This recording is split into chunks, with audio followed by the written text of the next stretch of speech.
Silent Hill 2 is regarded as one of the most influential and infamous horror games of all time. I will be going through every monster in that story, A through Z, just like the previous one, telling you my interactions and encounters with them as well as how important they are to the story. I really am so excited to get into this video with you guys. Let's get straight into it.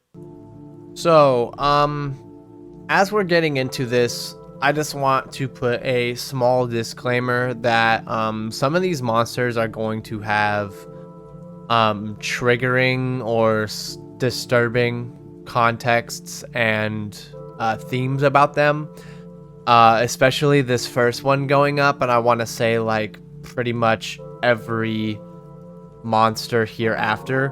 So if you are in any or all sensitive to things like that, I would ask you to click off the video or just be aware that there will be some themes in here that are going to be triggering to you. If that is all fine and dandy, then we will get straight into our first monster, and that is the Abstract Daddy. Now, Abstract Daddy is, for other words, pretty much Angela Orozco's Pyramid Head inside of Silent Hill. It is pretty much confirmed, but I wouldn't actually say confirmed. I would say like heavily implied recently that Masahiro Ito stated that James' version of Abstract Daddy and Angela's version of Abstract Daddy are very different, and they always look different. It's just that we are playing the game through the perspective of James Sunderland, therefore this is how we see it. And how we see it is a manifestation, abstract-wise, of sexual trauma for Angela, but as well as it kind of looking like James' terminally ill wife. And I mean, you can kind of see the resemblance here, like the way the bed frame is kind of strapped and restricting whatever's inside it versus James's wife Mary, or Maria, sorry, hilarious. No, actually, I'm that is so funny. Wow, what a noob.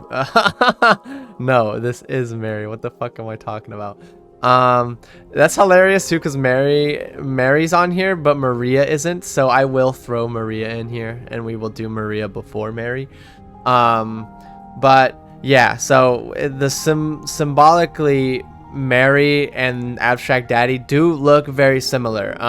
She is also tied to a bed frame of sorts that doesn't have anything inside it, and she is confined to the borders of that bed.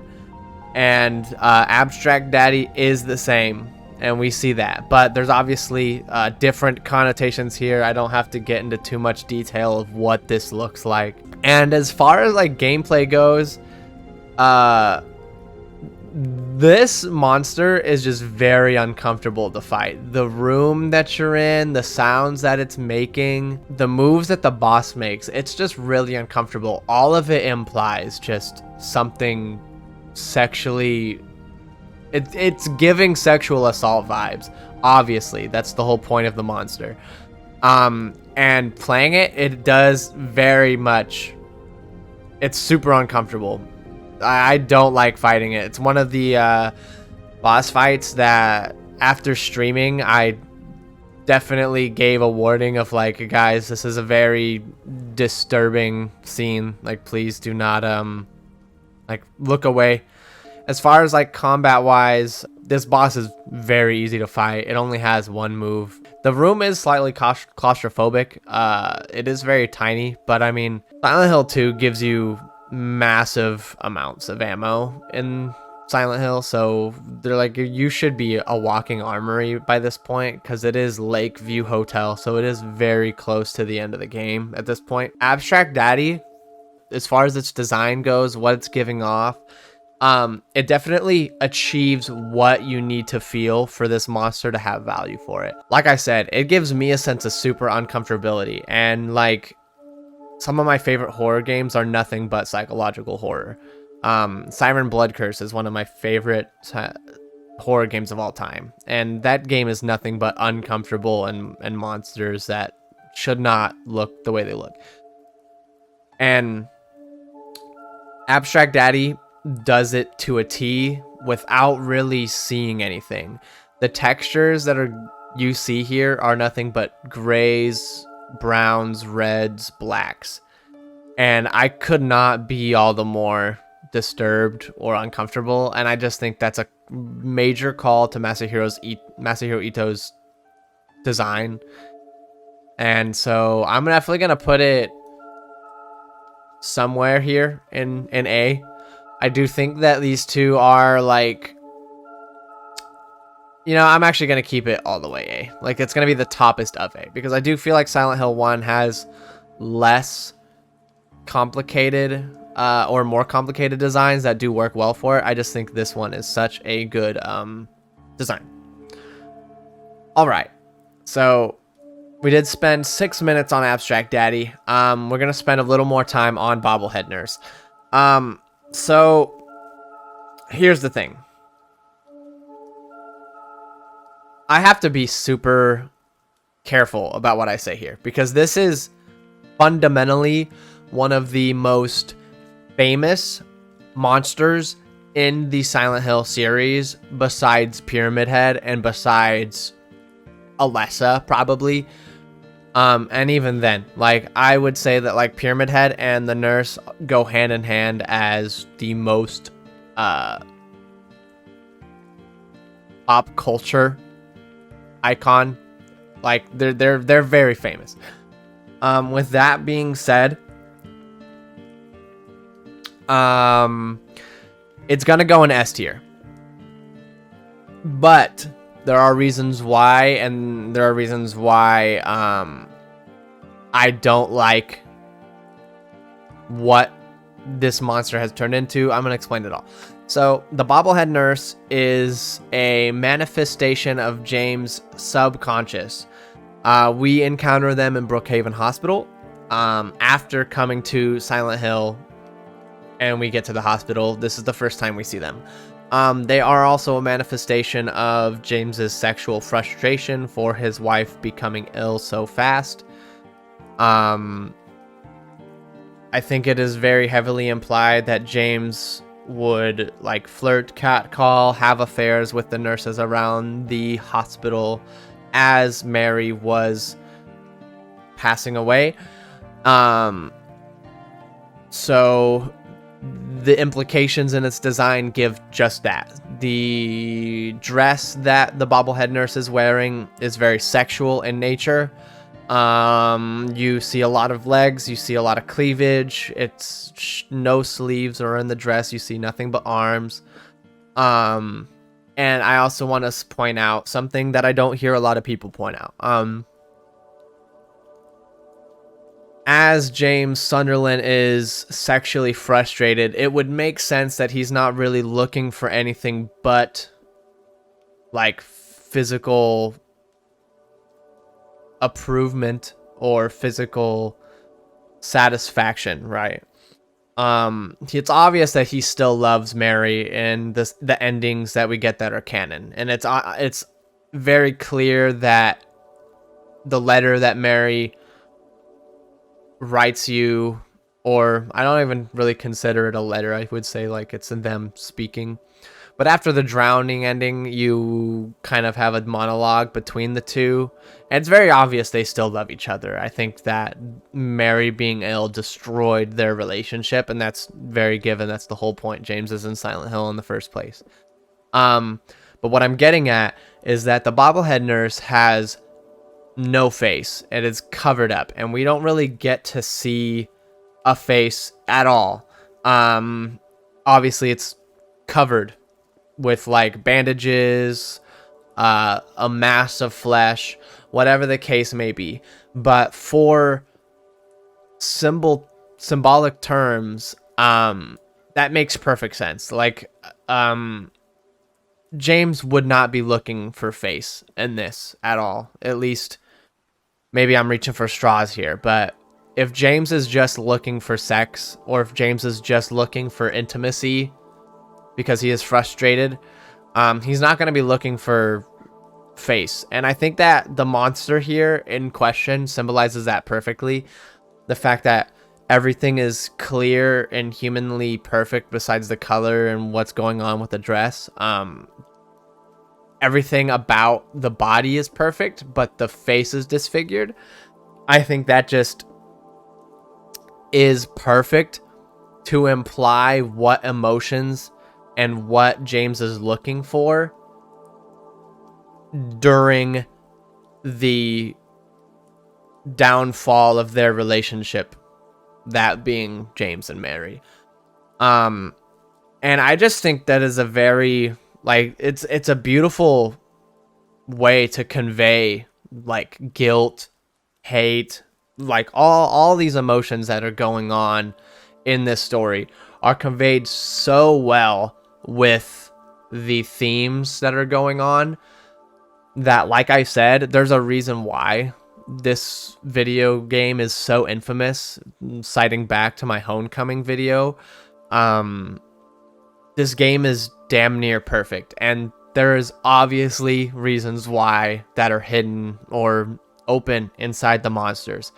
We see nothing but very symbolically, we don't see anything wasted in Silent Hill 2. We see nothing but, like, accuracy or interpretation. So now, after giving off everything that I like about the monster, I'm going to give off what I don't like. The fact that now all we see in Silent Hill are sexy nurses from the movie and from Homecoming, it's just not appealing. Just because the one nurse here seemed to be popular, it just made a snowball effect. And I do know that the director of the first Silent Hill movie did call back to a lot of monsters here and threw his own twist on them, which is understandable. I kind of blame him for damn near everything that Silent Hill has became famous for, i.e. Pyramid Head, i.e. sexy nurse. And Homecoming even pulled from that nurse as well. So I can't blame this game. I can't blame Homecoming. I can only blame that movie. And I am kind of in fear for this Silent Hill 2 movie that he is directing, just because I know that it's only going to magnify the grab that, like, specific design of the nurse has. And it is unfortunate because not all Silent Hills are about fighting your demons. You know, not all Silent Hills are about going to Silent Hill to amend your past mistakes or atone for your sins. And we see that that's just kind of that is the motif for every Silent Hill game that has come out after 4. Homecoming was that. Downpour was that horrible game. Even Shattered Memories was that. Even Origins was that. Even both movies was that to some extent.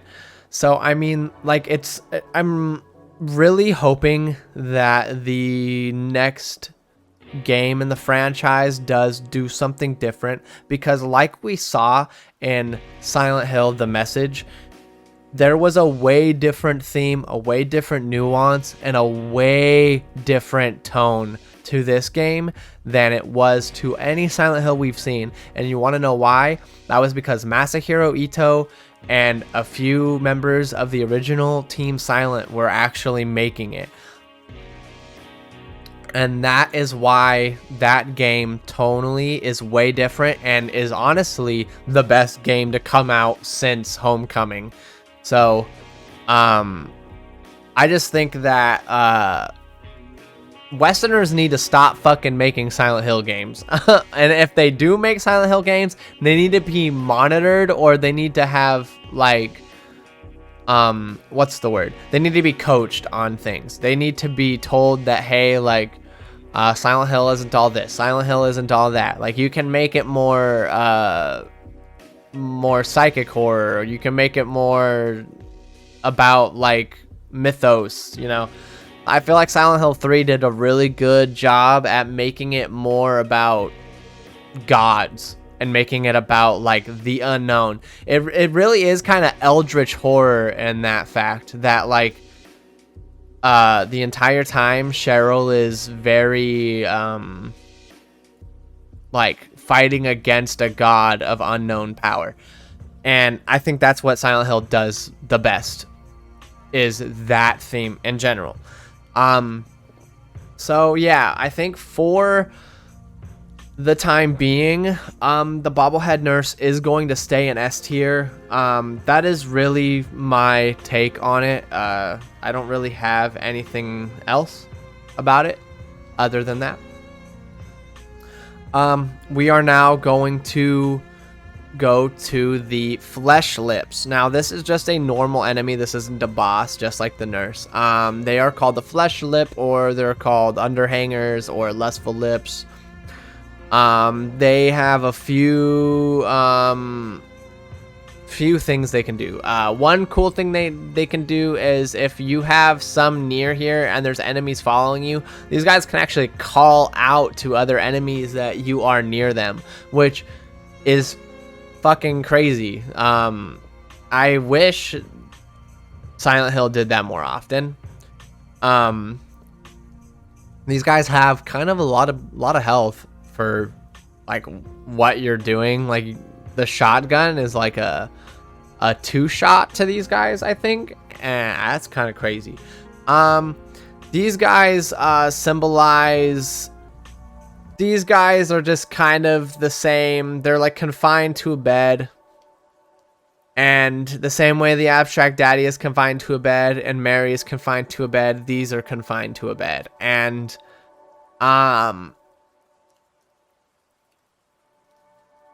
there is like a mouth somewhere in this design, which comes from like when you get pulled off when they're hanging on the ceiling. I like to think that those lips are a juxtaposition of how James was verbally abused during the last few days of Mary's life. And we see that in the game too, that there is like a lot of malice from Mary in James's last days. Like when James tries to change who he is and bring her flowers or check up on her, she does nothing but throw him away, throw him out. And I think that this design speaks that pretty well. I do think that it hits the nail on that take, but I can't really see anything else that it comes to. And I think that means that it's kind of lackluster in the sense of what it was meant to be, or I don't know what I'm trying to say here.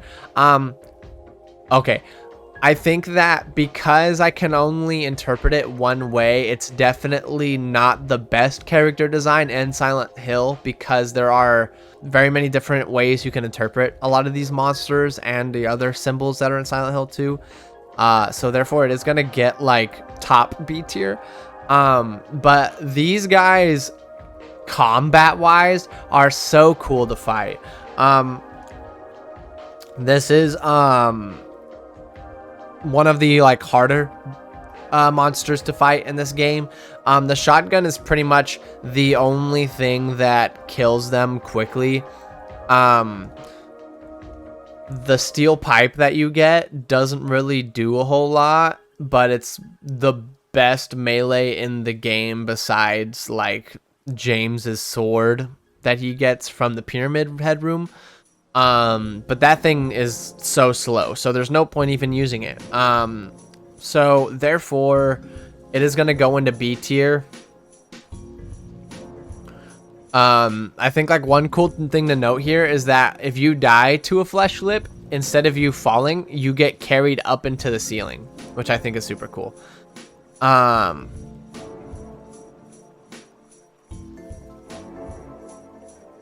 I think that is all I really have to say for the flesh lip. I think it's time for the line figure. This is also going to be a monster I talk a lot about. So the line figure is the first monster we see in Silent Hill. It's also considered the armless man in the film, the one that sprays acid and charges at it with legs and things like that. I would like to say that again, this is another monster that is interpreting Mary on her deathbed. But in the way that it's moving, it's more writhing in pain or in agony, as we see it, how it moves and how it twitches and things like that. Citing back to the first time we see it, it like wiggles around, constantly trying to get out of like its almost straitjacket that it's in. Funny enough, this guy was actually like made because Ito saw a coworker in a hoodie and was like inspired with that and a BDSM like fashion magazine. So that is honestly really funny. These guys I really wish were the more iconic of the two, meaning Bobblehead Nurse and Pyramid Head. I really wish the lying figure was the most iconic. To me, this is always the monster that I like gravitated towards. So when I saw this monster when I was like 5 or 6 years old watching my parents play Silent Hill 2, this one like was terrifying to me. And I don't really know what it was that was terrifying. Just seeing it and being like, not identifying it, not being able to understand what it was the most terrifying thing about it. And all of those emotions I felt as a kid seeing it came straight back my first time playing Silent Hill 2. And I think that's perfect. I think that citing that same emotion coming back is one of the best things to happen as a horror game creator. If it can bring back that same fear you had as a kid, I think it hits it on the nail. And like, let's be honest here. Like, why do anybody like a horror game? Why do horror game good? That is because it incites a reaction into you that you like, whether that be nostalgia, whether that be adrenaline, whether that be thrill. Like, that's, and for me it was nostalgia. And the way they made this character in the movie, I actually really like. I really liked that the monster in the movie looked so similar and moved so similar to the Silent Hill 2 counterpart. I understand they couldn't do the floor crawling and wiggling thing, but I don't really care, dude. Like, that is so fucking cool. Seeing it on the big screen was amazing, for me at least. I know a lot of people were spazzing out when they saw the bobblehead nurse, and I mean, I was too. It was a nice scene to watch. I also like that these guys are like the most used enemy in the game. I do like that we get constantly reminded of it. So for that, it's also going to go in S tier for me. Yes, it is. Okay, so actually the hilarious thing is these guys are in Silent Hill 3 predominantly, but we only see these guys once, and in Silent Hill 2. And in Silent Hill 2, we see them almost only underground. No, actually, we only see them only underground, and they're climbing under us, trying to stab us. I forget where specifically it is, but it's when we've already turned into the overworld, and yeah, we're like running through a grated bridge, and they are under us, and they stab us with spikes, and that's it. You know, I'm gonna put it C tier because honestly, I didn't know what the fuck was under me, and it was fucking scary. Like, I was like, oh my god, what is that? That is terrifying. But, you know, having said that, it's going to be, I was terrified hearing it, but that's the only time we get to see them. So, like, it was honestly just kind of underwhelming. But still, the one use of this monster was great. Like, hearing their noises and then not being able to see where they were coming from was wild to me. So yeah, it's gonna go B tier for sure. I don't really have anything to say about them. They don't really have any like symbolic manner for 2. They're more a creature for 3, and even then, like, those creatures don't really symbolize anything. They're just terrifying. So I think we're gonna go. Oh wait, and these are not called thumpers. These are called mandarins. Now that I just saw them.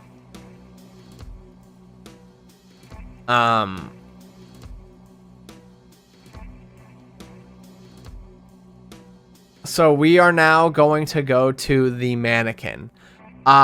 This is another really iconic and really famous monster. So the first time we see the mannequin is in the room where Mary's dress is on the mannequin, and where we get the flashlight. As soon as we clip the flashlight, it wakes up, yada yada yada. A fucking very terrifying and effective monster. For us, literally seeing nothing but a mannequin body, legs, and arms that have no hands, absolutely fucking terrifying, dude. Hearing it and hearing the noises it makes is just like eerie, and anytime I see one, I immediately just go to kill it. Citing my Silent Hill Homecoming video again, I think that regardless whether you feel like you need to run away from a monster or you need to kill it immediately, it incites the same reaction. You needing to kill a monster off rip because you are terrified of it is the same fear that comes from the back of your head if you were to run away from it. So, with that being said, and that being my point, it hits the nail on the coffin as well. It is such a good design for a monster, and it's honestly genius because you're not really looking at anything. You're looking at a mannequin with arms on top of with legs on top of its arms and no head. So no head. So I think for that being the case, I think it's immensely genius. With that being said, the scene we see with Pyramid Head is one of the most talked about Silent Hill scenes I think I have ever seen, and I would even go as far to say is that it's one of the most controversial horror scenes we've ever seen, because we don't really know what's going on. And if you guys don't know what I'm referring to the scene where we walk into, I believe it's room 205, and no, that is the room with Mary's dress. That is room 205. I forget what room it is, but we walk into a room and Pyramid Head seems to be having his way with a mannequin. And Masahiro Ito has came out and said that there aren't any sexual implications he meant to have when he made this, but he said that it's definitely up for interpretation. That is the beauty of Silent Hill. If you think there are sexual implications there, then fucking go on ahead. I do think that it's a little cringe that people were trying to cancel that scene for it being like for implications of a certain action. I think that's the point of the game, and that like if you know and research it enough, you should be under the impression that that is going to be a topic talked about. Given like Angela Orozco's entire reason for being in Silent Hill. With that being said, I do think that the scene isn't really implying sexual. I think the scene is implying like aggression. I think it's implying like abuse. I think it's implying like a man beating a woman, I think is what it's implying. And that's just my interpretation of it. And I do know that we don't really see anything of James doing that, but you know, James is an alcoholic at this point, so you know, there could always be. So that is my interpretation of it, and I know everyone has a different one. I think that's the beauty of this game. I will be right back while I grab Eddie and Mary. So now we are starting with Eddie. Eddie is one of my favorite characters in Silent Hill 2, aside from Maria. Eddie is also the originator of one of my favorite memes of all time. And therefore, me personally, he's going to go high A tier. I love the dichotomy James and Eddie have throughout the story. Like when we first meet him, James doesn't really go out of his way to like accuse Eddie of the murdered man in the chair that he sees. And Eddie even goes as far to say beforehand that like Eddie didn't even kill the guy. And then like the scene with Laura and Eddie in the bowling alley, where he's eating pizza, not really catering to Laura in any way, just kind of gives off Eddie being super lazy and kind of using food to comfort himself. And James even goes as far to say as, bro, how could you sit there and eat pizza? You're lazy. You have a girl next to you that needs to be cared for, and you are just sitting there not doing anything. And Eddie just goes, wow, man, come on, let me eat my pizza. Which is hilarious, but really good character. And then once we get to the frozen meat locker scene and he just becomes a psychopathic murderer and like takes out all his frustrations of people bullying him constantly, you know, I might be pulling some faint straws here, but I think Eddie is a characterization of America's issue with school shootings. And I'm gonna explain why.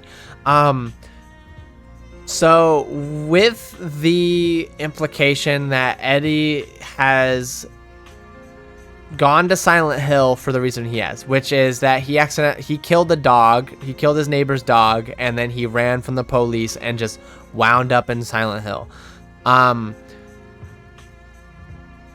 Citing all like B-list horror movie tropes that have like a psycho killer, every single one of them has like the trope that they were abused, bullied, whatever the case may be. They are broken individuals and they are now stripping away of their humanity and are now going on killing sprees to satiate some sort of like hunger, right? Who does that sound like?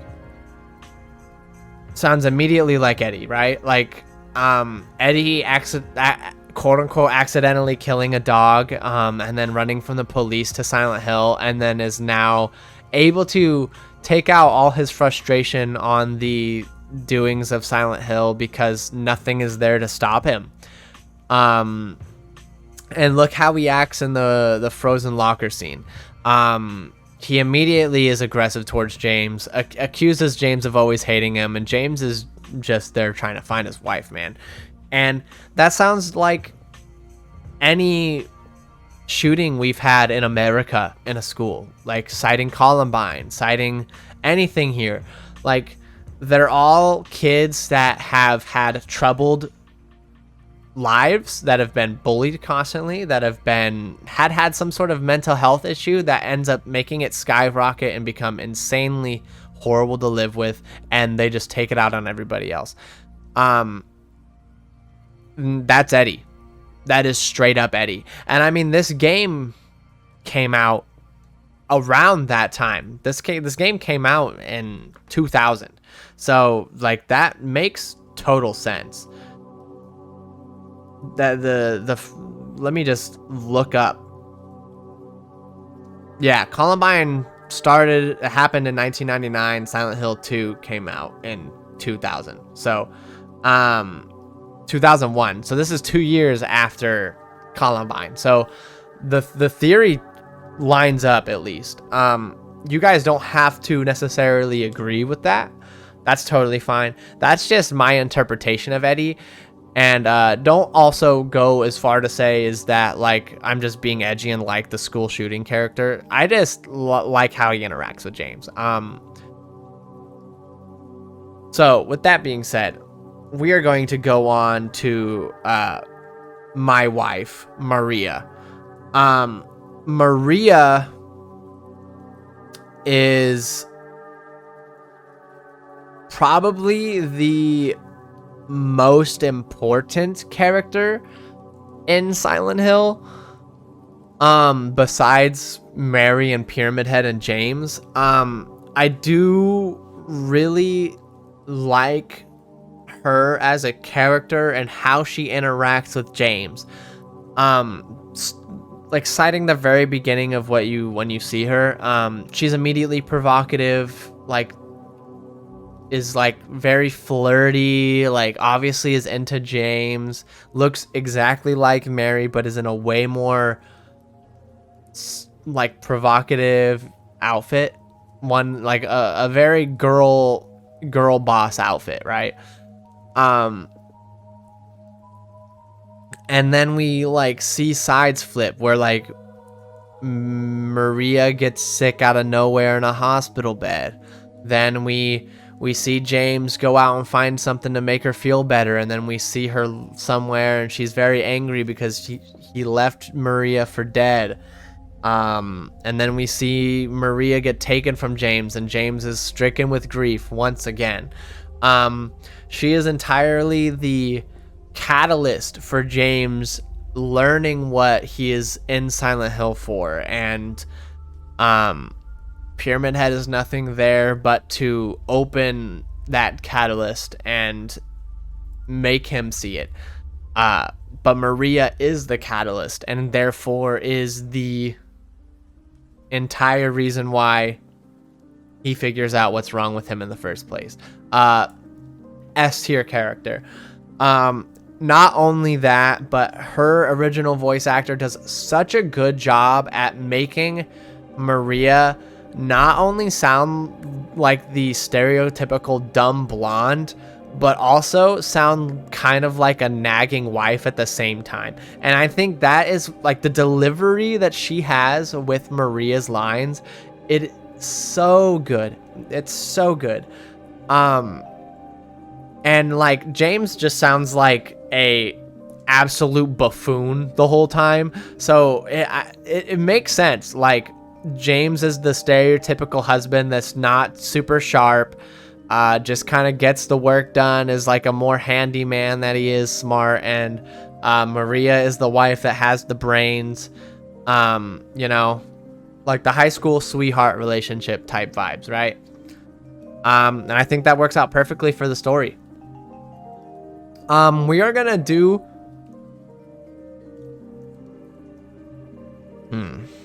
we are going to do Mary first, and then we are going to do Pyramid Head. So Obviously, Mary is the final boss of the game. Mary is James' wife. Mary is in this form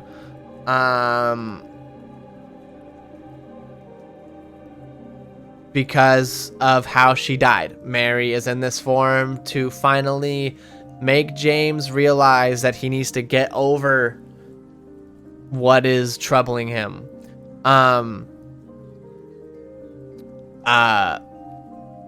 I do like how Mary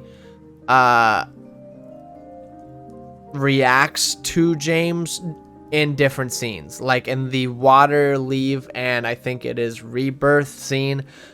James rejects Mary, and this causes her to transform into the monster. So it's almost as if Mary is retaliating against James for James letting go finally and trying to rebuild his life together. And the Maria ending, she's angry that James needs Maria and blames him for her death, and then it proceeds to attack him. Which is even cooler. Like, the way the boss fight shifts from a spousal argument to the fight is beautiful.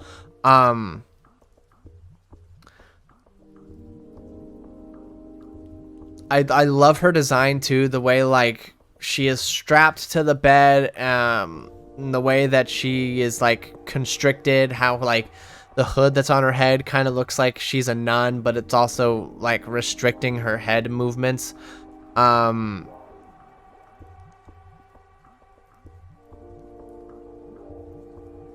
I love that she has like overwhelming feelings of anger. The way like her tentacles kind of look like barbed wire and things like that. It just seems like she wants to deal damage to James. And it also kind of symbolizes her being confined to the bed in like a painful way. I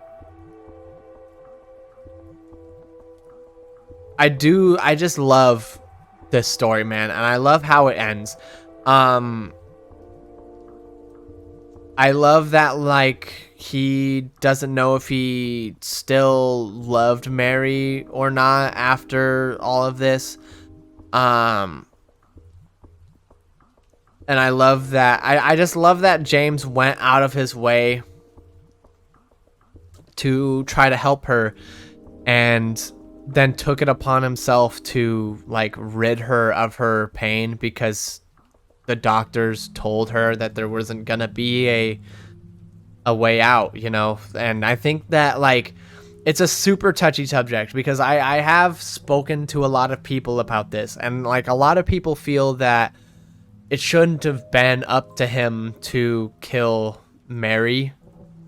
I'm going to go off on a whim and say if I was in Mary's position, I would have my partner kill me. If I had no way to die, or not that. If I had no way to cure myself, no way to at least live comfortably, and I was just stuck to a bed all day, like I would at least want, you know, something, you know. But I do, a lot of people I've spoken to have felt otherwise, not the same. So I think that's the beauty of this game. Being in such a in such a situation where the person you've married and fell in love with, you now feel guilt, remorse towards, is such an emotionally complex issue. I just think Silent Hill does it so perfect. It's obviously an immediate S tier. Like there's not gonna be a bad monster in this game. Like, I think I've touched on like everything I've said. Yeah, man, the story is so good. Like, that's all really. All right. For the moment you guys have all been fucking waiting for. Pyramid Head. So like with the bobblehead nurse, I am going to do what I like about Pyramid Head. And then I'm going to do what I don't like about Pyramid Head. So, first off, Pyramid Head as a enemy, as a monster, as a figure that haunts James throughout Silent Hill and inside his psyche. This is one of the most iconic and best monster designs I have ever seen inside of monster horror media. It is very obvious why Pyramid Head is plastered on Silent Hill merchandise and memorabilia. There's an immediate reason why. It's one of the iconic monsters of Silent Hill, and I don't think there's ever going to be a monster that is more iconic than Pyramid Head. Symbolically, this is a manifestation of James Sunderland's guilt and desire for punishment. He exists to keep him human and help him remember his past actions. He wields the spear and the knife. Apparently his helmet and his butcher's attire echo the executioners of Silent Hill's past who worshipped Valtiel, so that's cool. The knife and the spear that I cited earlier are those are the things that James symbolizes as inner torment.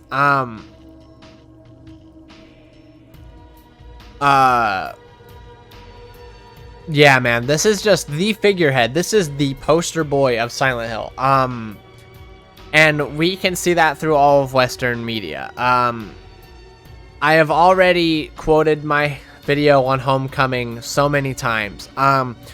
But Homecoming took Pyramid Head and just named him the Boogeyman, named him the Shadowed One, and instead of it being like a symbol of like guilt and malice, it is like justice and punishment on those who deserve it. And that is also the same goes for the movie. And I don't like either of those interpretations. Now, I like the fan service that were provided from those interpretations, like in the movie when he picks up that girl, and you know, that is a beautiful like fan service scene. But other than that, they really shouldn't have fucked with Pyramid Head at all. I think they should have just left him iconic. But here we are. Same thing with Dead by Daylight. Dead by Daylight took Pyramid Head but made him like muscly and buff, and he moves a lot more fluid in the game. He's not all skinny and like weird and warped looking kinda, which I also do not like. The Pyramid Head is just obviously the flagship character. I think the boss fights in this one are some of the most confusing though. I didn't know what to do when we first encountered Pyramid Head in the room with the stairs. I think that I had a hard time trying to convey what was going on, because I know you can't shoot the helmet, you can't shoot him, all of it reflects off, therefore he's invincible. Super confusing. The little room he has later on in the game is super cool. I do like that a lot, and I like that you can find his blade a lot. Yeah, and I think like the interactions with him are just really cool. But the Western interpretations of him are not. And I am sick and tired of seeing Pyramid Head anywhere but Silent Hill 2. Like, I am okay with seeing Pyramid Head in the movie, and I'm okay with seeing Pyramid Head in the remake. But if I see Pyramid Head anywhere after that, I'm going to have some things to say. because we need to stop using Pyramid Head and make our own character. Like, let Masahiro Ito just have that character, please. Like, he is obviously renowned for a lot of the work he does. I mean, he made the Cherry Blossom monster in the message, you know, but like, please, like, let him have something. Like, this man does nothing but get berated on Twitter about like what he thinks Pyramid Head is, what he thinks it symbolizes, what he thinks that, and all he says is the same thing. Let him be at peace, man. Like, please. Lastly, as a little bit of trivia, there was going to be a game mode in Silent Hill 2 where you just roamed the streets of Silent Hill. You would be chased in a pitch black map of Silent Hill 2 by Pyramid Head, and Pyramid Head was also invincible, and you just like tried to last as long as possible. I think that is super fucking cool. So yeah, I really wish we would have gotten that game mode, by the way. I would have loved that. Yeah, I think that's all I really have to say about Pyramid Head. Obviously, this took me upwards of an hour to do. I think like 50 minutes almost. So yeah, I love Silent Hill 2's monsters in general. Next part, it's gonna be Silent Hill 3. I can't wait for Silent Hill 3. Also some of my favorite monsters in Silent Hill franchise. Yeah, well, I will be having a Silent Hill 3 tier list video coming out very shortly after this one is released. I hope everyone has a great day. Don't forget to like, subscribe. There is a Silent Hill 1 tier list video posted behind this, as well as a Silent Hill Homecoming video posted behind this that has kind of gone in popularity in my channel of only barely 100 subscribers. Thank you so much for hitting 100 subscribers, by the way. I have been Twitch streaming for upwards of like 3 years, and I kind of just dropped it for YouTube, and I couldn't be more happy about seeing a video hit 3K views and hit 100 subscribers. That is just amazing, and I couldn't be happier for that. So I really appreciate everybody for subscribing and liking the content. It's what's keeping me going. So yeah, I will be having a Silent Hill 3 tier list video coming out very shortly after this. I hope you guys enjoyed this one and the one coming up. Bye-bye.